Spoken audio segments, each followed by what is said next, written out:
조금 이제 다른 각도의 질문을 드리겠습니다. 최근에 이제 그 언론 인터뷰에서 5월로 대략 예상 내지는 예정된 민주당 당대표 선거에 출마 의지를 피력하셨습니다. 출마하시는 거죠? 네, 지금 아무래도 도전할 생각입니다. 네, 의지를 밝히셨습니다. 그 결심을 잘 지속하시면서 이제 결국 도전은 성취하고 또 집권 여당의 성공, 또 문재인 정부의 성공하고 또 직결되는 사안인데요. 이제 어쨌든 민심은 선거를 통해서 표출되고 그것에 기반해서 이제 리더십의 추동력이 생깁니다.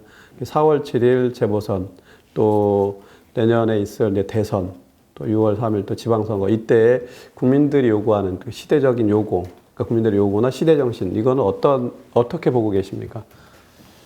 저는 이제 촛불 혁명으로 우리 문재인 정부가 탄생을 했고, 저는 많은 국민들이 아직도 촛불 혁명을 통해서 우리가 민주주의를 지켰다 하는 자부심이 여전히 있다고 생각합니다. 네. 그래서 저는 하여튼 문재인 정부 시즌2를 많은 국민들이 저는 바라고 있다 이렇게 생각합니다. 제가 사실은 그런 생각을 많이 하고 있습니다. 요즘에 자, 올해 아까 말씀드린 대로 대선도 해야 되고 내년에 지자체 선거까지 굉장히 중요한 정치 일정들이 이제 계속 있는데, 그러면 이 당대표는 어떤 역할을 해야 되는가, 어떤 리더십을 해야 되는가, 그렇게 보면 저는 이렇게 봅니다. 결국은 지금 우리 당이 우리 문재인 정부의 성공을 위해서 저는 여전히 하나로 단결해서 갈 수 있는가 하는 거고요. 저는 이제 과거에 너무나 이 당과 대선 후보가 괴리되고, 또 아니면은 정권 또 말에는 엄청나게 또 현직 대통령을 비판하면서 차별화하고 이게 갈등으로 되고, 이런 것들 우리가 많이 경험했지 않습니까? 저는 이제 참여정부에도 있었고, 또 2012년 문재인 대통령 선거, 2016년에도, 17년에도 제가 그런 거를 좀 중심에서 경험을 했습니다만, 그래서 이때 대선 시기에는 어떻게 당이 좀 안정되어야 되는가, 이게 굉장히 중요하다고 봅니다. 그런데 당대표 역할은 우선 하나는 이 경선 과정이 이제 본격화되면 이제 굉장히 뜨거워지지 않습니까? 그러면서 자칫 잘못하면 어떤 당 내에 어떤 갈등이나 분열로까지 이렇게 발전하지 않습니까? 그래서 우리가 이제 그런 어떤 대선 경선 과정이 정말 치열하게 하면서 생산적인 어떤 선의의 경쟁, 이걸 통해서 그 과정이 정말 아름다운 경선으로 당의 갈등과 분열을 최소화하면서 경선이 진행이 돼야 되고, 그 이후에는 또 경선 끝나고 나면 항상 후유증이 있더라고요. 또 이제 후보가 된 쪽과 안 된 쪽. 그래서 그것을 고도의 어떤 정치적 리더십으로 그런 것들을 하나로 또 만들게 하는 게 저는 대단히 중요하다고 봅니다. 그런 데서 거기에 어떤 사람이 적합할 건가, 이런 거를 우리가 좀 고민해야 된다고 봅니다. 이게 지금 당대표이기 때문에 진짜 내가 어떤 거창한 미래 비전, 대선 후보의 뭔가 이런 것을 해봐야 별로 설득력이 없을 거 아닙니까? 저는 이렇게 생각합니다. 앞으로는 지금 우리 민주당이 적어도 이제는 당이 중심이 돼서 대선을 좀 가야 된다는 게, 이제 과거에는 후보 중심이었습니다. 그거보다는 지금은 이제 보면은 어떤 후보 개개인의 어떤 역량이나 이런 것보다는 우리 당 전체가 어떻게 국민들에게 신뢰를 받고 어떻게 우리가 비전을 정말 설득력 있게 제시할 수 있느냐, 이게 중요하다고 봅니다. 그런 데서 저는 이제 우리 당에서는 지금 얼마 전에 국가 비전위원회를 만들자. 그래서 앞으로 국가의 좀 중장기적인 어떤 중요한 정책이나 비전은 우리 당론으로 결정하고 이것을 만약에 우리가 정권 재창출하면은 그 이후에도 당에서 책임을 지고 실천하는 이렇게 가야 된다 하는 공감대가 많이 있습니다. 저도 사실 그렇게 생각하고요. 그러니까 이제 과거와 우리가 다른 것은 지금 국회의원만 해도 173명이고 우리 내부에 이 분야별로 전문가들이 이번에 굉장히 많이 들어왔습니다. 그렇기 때문에 그런 어떤 전문 역량과 또 우리 당원이 80만 명이거든요. 이런 당이 가지고 그 다음에 우리 또 지자체를 보십시오. 우리 전국의 대부분의 광역시도지사 그 다음에 기초단체도 우리가 150명이나 됩니다. 기초단체장이. 이런 상황에서 저희가 이런 당의 거대한 잠재력을 어떻게 이렇게 조직화하고 통합시키고 이렇게 해서 우리가 대선에서 승리할 수 있느냐. 네. 그러니까 문재인 정부 성공과 그런 어떤 정권 재창출 이걸 위해서 당대표가 해야 될 일이 굉장히 크다고 보고요. 그래서 저는 결국은 이번 대선은 뭐 제 개인의 어떤 생각이기보다는 많은 저희 당내 뭐 의원들이나 지지자들 사이에서는 이제는 좀 당이 중심이 돼서 대선을 치르고 당이 공약과 정책도 당론으로 정하고 그 과정에서 후보가 제시하는 좋은 것들이 있으면 얼마든지 그걸 반영하면 되지 않습니까?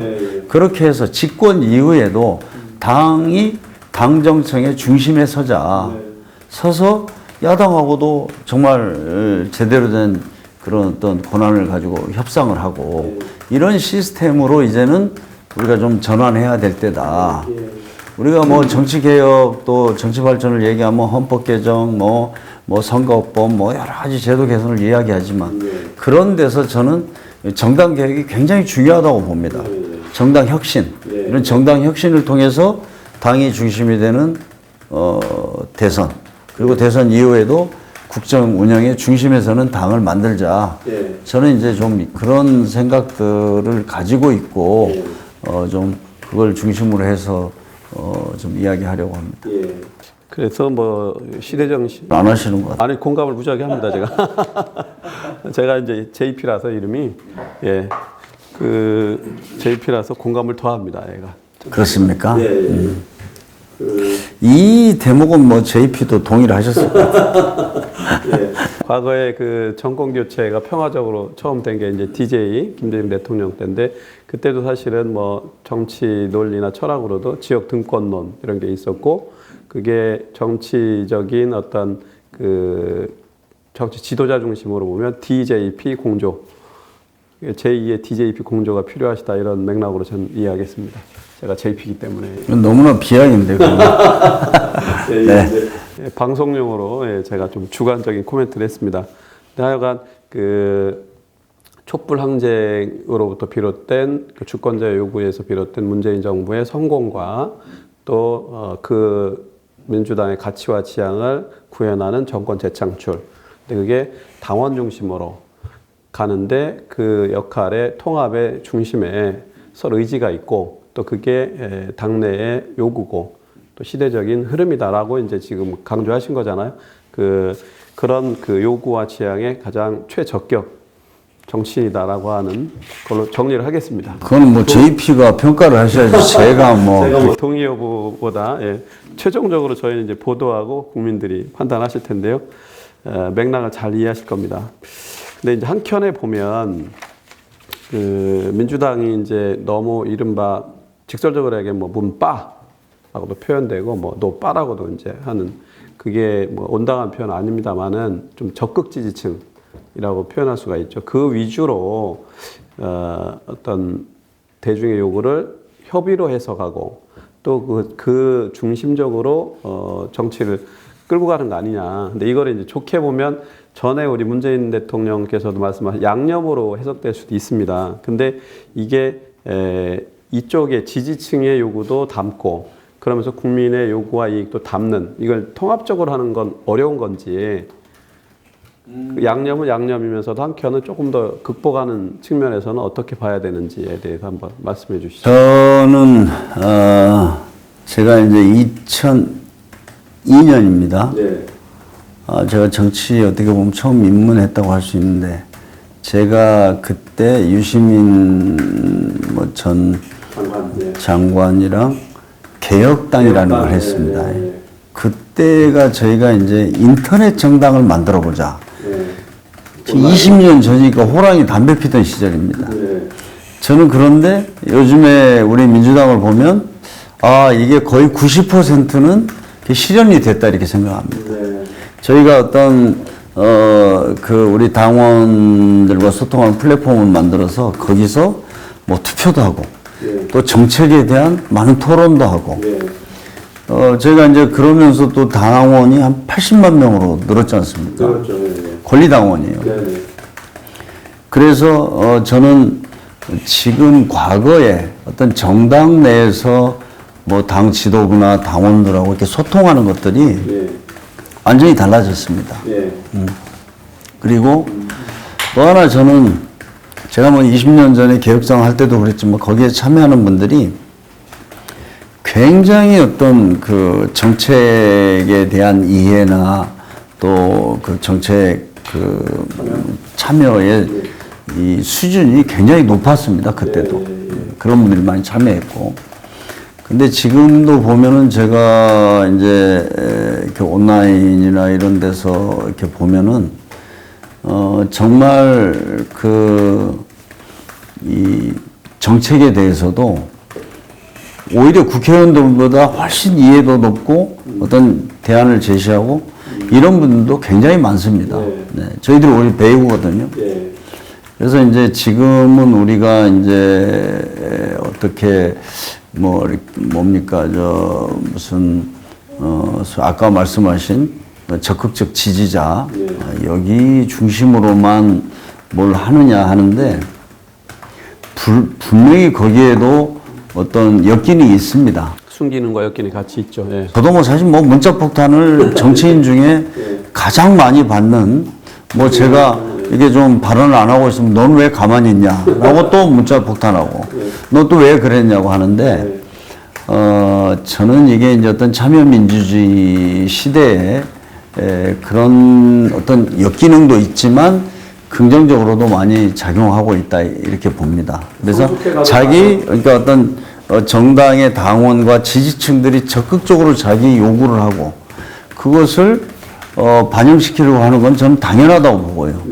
그걸 어떻게 이제 우리가 좀 더 폭넓게 그런 것들을 좀 수용해서 정책에 반영하고 입법도 하고 이렇게 나갈 거냐 하는 문제는 또 우리들의 과제라고 봅니다.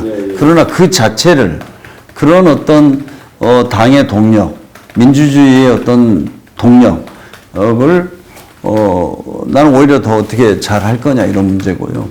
물론 거기에서 아주 극단적으로 하는 것들은 저희가 반드시 극복을 해야 된다고 봅니다.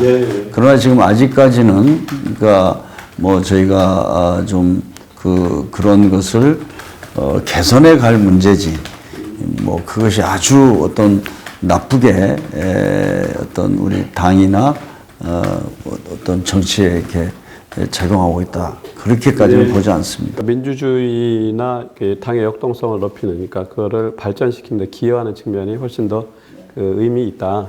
그걸 중심으로 보완. 근데 이제 좀 잘못하면 이제 트럼프 대통령이 대표작이지 않습니까? 지금 임기 중에 한 2만 5천 건의 트위터를 날렸다는 거 아니에요? 새벽 2시, 3시에도 일어나서 하고. 인사발령도 그걸로 내고. 그것의 결과는 정말 미국 의회가 습격을 당하는 이런 것의 결과론이 났는데, 저는 이제 그것도 반드시 경계해야 될 문제라고 봅니다. 그리고, 지금 바람직한 것은 정말, 그런 어떤 당원과 적극적 지지층들의 참여가 어떻게 생산적으로 현실 정치에 반영이 되고 이렇게 갈 수 있느냐 하는 거는 사실 우리도 더 노력을 해야 된다 이렇게 보고 있습니다. 또 정치 지도자, 또 리더십이 리더의 또 과제라고도 보여집니다.